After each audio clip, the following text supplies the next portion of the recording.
चलिए, चीन के बाद अब बात भारत और पाकिस्तान के हवाले से। चूंकि दोनों ममालिक के दरमियान अब बेहतर ताल्लुकात के कहीं ना कहीं आसार आहिस्ता आहिस्ता सही लेकिन नजर जरूर आते हैं, और 24 फरवरी के बाद एक और बड़ी और अहम पेशरफ्त इस बार जाकर हुई है भारत पाकिस्तान के दरमियान। इस अहम पेशरफ्त के तहत जो डिप्लोमेटिक मिशन है दोनों ममालिक का, उसको मजीद आगे बढ़ाने के लिए सफारती ओहदेदारों के लिए नए वीजा देने को मंजूरी दे दी। यानी उन सभी ऑफिशियल्स को वीजा मिलेंगे जो एक दूसरे मुल्क के अंदर खारजा पॉलिसी के तहत काम करते हैं। फरवरी 24 को जो भारत और पाकिस्तान के दरमियान सीज फायर मुआहदे पर बात हुई थी, यानी इस पर सख्ती से के साथ अमल दरामद किया जाएगा, और 4 महीने सरहदों पर खामोशी है। इन सब के बीच में ये काफी अहम पेशरफ्त इसलिए मानी जा रही है चूंकि ये अमल तकरीबन पुलवामा हमले के बाद से ही मुसलसल बंद था, मुतासिर हो रहा था, लेकिन सफारती ताल्लुकात इससे बेहतर होंगे। माहिरीन या मुबस्सरीन जो इस पर अपनी राय रखते हैं, और पहली बड़ी इस तरह की कोई कोशिश है जहां पर सफारती ओहदेदारों को फ्रेश वीजा देने के लिए अब कदम उठाया गया। यानी पहले ना जंग मुआहदे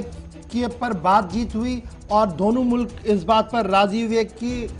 गोला बारूद का इस्तेमाल नहीं होगा, और जब ये गोला बारूद का इस्तेमाल नहीं हुआ तो दरअंदाजी ऑटोमेटिकली बहुत सारी कम भी हुई है। अब इसके बाद एक बड़ा डिसीजन जो है वो एक और आया है, और इस वक्त भारत और पाकिस्तान के हवाले से जो बड़ी खबर हमारे सामने आ रही है वो ये है कि भारत और पाकिस्तान एक और कदम आगे चल रहा है, और ये एक और कदम आगे बढ़ने की जो कोशिश की जा रही है ये दरअसल दरपर्दा मुज़ाकरात का हिस्सा है। वो दरपर्दा मुज़ाकरात जो लगातार पिछले कई महीनों से चल रहे थे, पाकिस्तान के साथ भी और भारत के साथ भी, चाहे यूएई उसमें था, कतर का नाम सामने आ रहा था, सऊदी अरबिया इसमें बराह रास्त बात भी कर रहा था दोनों मुल्कों के साथ, क्योंकि उनका मानना था कि जौहरी मुल्क दोनों है और दोनों के बीच अगर तसादुम होता है तो इसके संगीन नताइज बरे सगीर के अंदर होंगे और इसके असरात जो है वो दुनिया भर के अंदर देखने को मिलेंगे। इसलिए दोनों मुल्क जो है वो आपसी इख्तिलाफात को ख़त्म करें, आगे बढ़े। उसी का ये नतीजा है कि अब जो हम आपके सामने खबर रख चुके हैं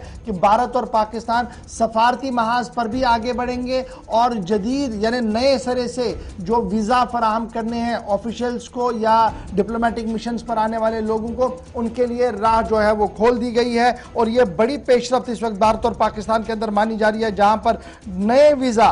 देने की बात सामने रखी गई है। अब आपको याद होगा कि एक तो पुलवामा मामला था, उसके बाद क्या कुछ हुआ था, इल्ज़ाम लगा था कि पाकिस्तान के अंदर जो भारत के हाई कमीशन के लोग हैं उन्हें पीछा किया जाता है, उन्हें तंग किया जाता है, और उनके साथ मारपीट की भी खबरें सामने आई थी, जिसके बाद दफ्तर खारजा तलब किया गया था भारत के अंदर उन्हें, और बरहमी का इजहार किया गया था, फिर वो वापस बुलाए गए। इसी तरीके से यहाँ पाकिस्तान ने भी इसी तरीके की शिकायत की कि दिल्ली के अंदर उनके सफारतखानों पर नज़र रखी जा रही है और सफारतकारों को आगे पीछे चलने की पूरी तरह से इजाज़त नहीं दी जा रही है। तो ये आपसी रस्साकशी के बीच मामला खटाई में पड़ रहा था, और सफ़ीर यहाँ पर मौजूद नहीं थे, पूरी तरह से